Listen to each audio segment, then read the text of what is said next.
Сізде үйде кір сабыны бар ма? Егер жоқ болса, міндетті түрде сатып алыңыз да кез келген жағдайға дайын болыңыз. Егер кір сабынымен кішкентай қасықтар, жаралар мен кесектерді сүртсеңіз, инфекцияның қаупін айтарлықтай төмендетуге және жазылуын жылдамдатуға болады. Сонымен қатар көгерудің алдын алу үшін соққалған жерге мұзды қойсаңыз да болады, бірақ кір сабынымен сүртсеңіз, көгеру мен ісік болмайды. Кір сабыны керемет вирусқа қарсы құрал. Мұрынның бітелуінде немесе тұмаудың алғашқы белгілерінде ватаны кір сабынының ертіндісіне салып, мұрын қуыстарын өңдеуге болады. Хирургтар кір сабынын хирургиялық қолғапты алмастыра алатынын біледі. Егер оны қолыңызға жағып, кебуін қалдырсаңыз. Бұл жағдайда операция кезінде кесілген кезде инфекцияның қаупі минималды болады дейді. Нарықтағы жараға кір сабынын пияз бен қанттың тең бөліктермен араластырып, компресс жасап түнге қалдыру керек. Таңертең жара таза болады. Аяқтардағы тырнақ аурулары кезінде сабынмен жуып, құрғатып, йодпен өңдеуге болады.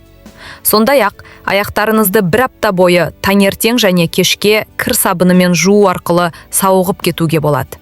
Жақсырақ депиляция жасағаннан кейін немесе шаш алудан кейін терінің қызаруын болдырмау үшін қымбат кремдер мен гельдер сатып алудың қажеті жоқ. Бір рет кір сабынымен сүрту жеткілікті. Кір сабынымен тісті тазалау құралдарын дезинфекциялауға болады. Расческалар, жуыну құралдары, тіс щеткалары. Оларды түнде сабындап, таңертең жақсылап жуу керек. Бұл процедураны әр 3 ай сайын жасау ұсынылады. Кір сабынымен шашты айына бірнеше рет жуып, лимон шырыны немесе сірке суымен шайыңыз. Шашыңыз қалың, күшті болып, бірінші түскеннен кейін тоқтайды, ал перхоть жоғалады. Проблема бар теріні кір сабынымен және тұздың бірдей қатынасында араластырылған қоспасымен тазалауға болады. Оны 30 минуттай бетке жағуға болады. Терең нәтиже алу үшін осы әдісті 2-3 рет жасаңыз. Сабынмен аяқтың қиылған жерлерінен және жарықтарынан құтылуға болады. 2 литр суға 1 шай қасық содамен 1 ас қасық үгітілген кір сабынын қосып, ванна жасаңыз.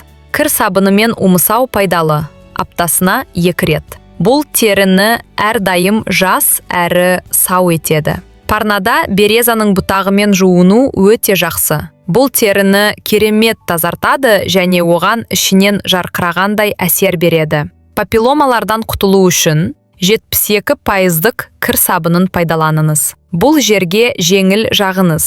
Әдетте мұны түнде жасау керек. Тамақтың басталуы кезінде кір сабынымен емделуге болады. Сабын ертіндісін жасап, оған ватаны салып, мұрын қуыстарын өңдеңіз.